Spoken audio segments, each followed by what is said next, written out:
दिनै बर' कसारी अनसाय गावहायुं खुंथायनिफ्राय माखासे मिथिनो गोनां खोथाफोरखौ जोङो मिथिहोनो नाजादों। बिसेसकै खम समनि गेजेराव जोङो नैबे गभर्नमेन्ट गुदि फरायसालि, गेजेर फरायसालि, गोजौ फरायसालि आरो गोजौसिन फरायसालियाव जोंनि बर' कसारी वेलफेयार अट'नमास काउन्सिलनिफ्राय जा जोङो थिसनना दोननाय स्कुल कमिटिफोरजों रायज्लायनानै थिसनना दोननाय फोरोंगिरि बिथांमोननो जा रां अनसुंथाइ हरनायनि खामानि जों बेखौ फोजोबबाय। जों हरदोनि फार्स्ट इनस्टलमेन्ट हिसाबै जोङो हरगोन देग्लाय 12,000 आरो थालांनाय रांखौ जोङो सेकेन्ड इनस्टलमेन्टआव खम दाननि गेजेरावनो जोङो बेखौ हरजोबगोन। जों मानो मोननै इनस्टलमेन्ट खालामदों? जोंनि फोरोंगिरि बिथांमोना दस्रा जबाव थाङो, फैसाखौ थांनाय बोसोराव जों खेबसेनो हरजोबनानै बिथांमोना जिहेतु फैसाखौ रिटार्न हरफिननो हाया। ओंखायनो जाय बिथांमोना गुबुन गुबुन मोजां जबाव थांफिनो जोंहा बेहाय बुंनांगौ गैया। ओंखायनो देग्लाय जोङो 12,000 करि हरग्रोगोन 42 इनकाम्बेन्ट टिचार्सनो। 42 फोरोंगिरि बिथांमोना जों हरगोन। बेवहाय मरिगाव जिल्लानि 9 30,000 करि मोनगोन। बे जिल्लानि रां डेभेलपमेन्टनि खामानि रांखौ जों सोना दोननायनि थाखाय जोंनि भेन्सार LP school, ME school, higher secondary बा स्कुलफोरनि जायनाखि इनकाम्बेन्ट टिचार्स जायफ्रा मावबाय थादों बिथांमोननो थांनाय बोसोरावबो होदों, जों आगोलावबो होदों, जों खेबथामानो होबाय। देग्लायबो जोङो बुरजा हरगोन होनना सानना लादों। बिथांमोननि जायनाखि खामानियाबो जोंनिया जोब्बाय। दा जोंनिया फोरोंगिरि बिथांमोना माखासे बेवहाय अनलाइनाव एप्लाइ खालामना जायाखै। 115 जादों। 115 केन्डिडेट्सआव एप्लाइ खालामदों। बेयो बुरजासिन। जों मिथिनो मोनदों माखासे एप्लाइ खालामो, थाबैनो एप्लाइ खालामदो जों जाहाथे रांखौ हरनो हायो।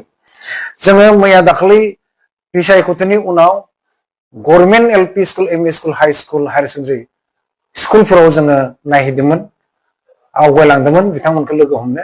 बेखौ आसामनि सोलोंथाइ बिफाननि मन्थ्रि डक्टर रनज पेगु बिथाङा होनदोंमोन स्कुलफोरखौ नायनानै जों नुनो मोनबाय स्कुलफोरनि बिसेसकै माखासे इनफ्रास्ट्राक्चार दरखार, दैनि बेबस्था आरो लेट्रिन बा वाशरुमनि बेबस्थाफ्रा थिग नंजोबा आरो माखासे क्लासरुमा थिग नङा। आरो बयनिख्रुइबो मोनसेखौ जोङो मिथिनो हादों, खम समनि गेजेरावनो गोबां गुदि फरायसालिनि फोरोंगिरि बिथांमोना रिटायार जाना थांगासिनो दं।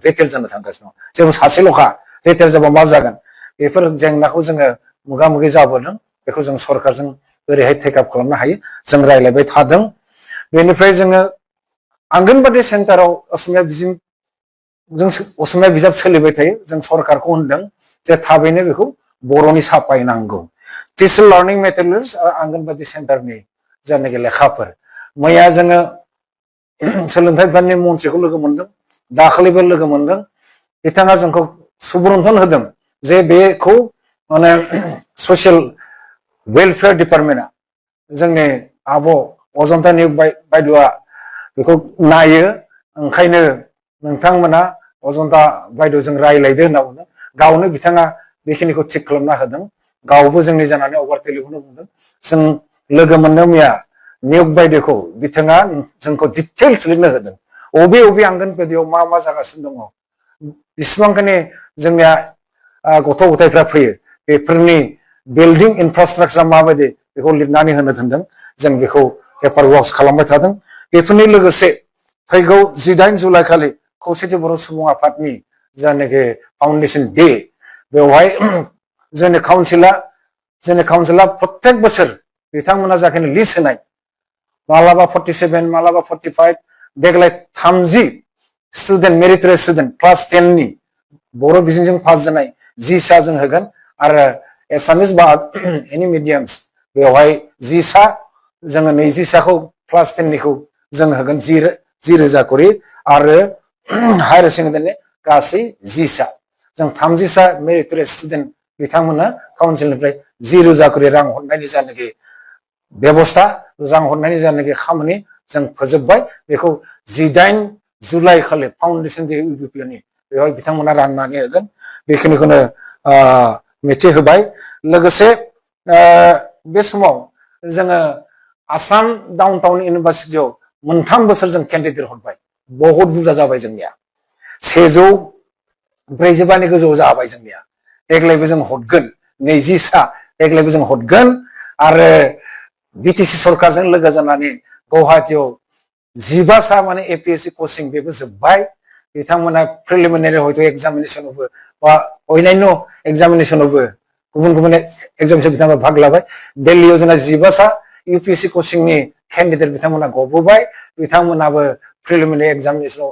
जिरायबायना होनना जों मिथिनो मोनदों दा बिथांमोन जे 30 सा एपीएससी आरो यूपीएससी नि जानाखि कैंडिडेट जोंनि काउन्सिलनिफ्राय हरनाय बेखौ बिटिसि सरकारनि सोलोंथाइ बिफाना बेखौ जोंखौ मदद होबाय थादों देग्लायबो होगोन होनना बुंदों देग्लाय बिथांमोना गुवाहाटीयाव नीटनि जेईई आईआईएम नि कोचिं बिथांमोना लागोन होनदों 15 सा आरो दिल्लीयाव यूपीएससी आरो एपीएससी नि 15 सा कैंडिडेट बिथां मानव गेदेर रबिराम नार्जारी सोलोंथाइनि इएम मानव गेदेर बिटिसि नि चिफ हाग्रामा महिलारि बिथांमोना बे समाव जों साबायखर होदों बे हाबाफारिखौ जोङो बड'फा उपेन्द्रनाथ ब्रह्म सोलोंथाइ बिथांखिनि जोंनि काउन्सिलनि गेजेरजों होदों बेवहाय जों मख'नांगोन आगोलनि बिटिसि नि चिफ प्रमद बर' बिथाङा जोंनो थांनाय बाराव खाबु होदोंमोन देग्लाय हाग्रामा महिलारि सार बिथाङा जोंनो खाबु होगोन होननानै बिथांमोन सानैनो जोंनिफ्राय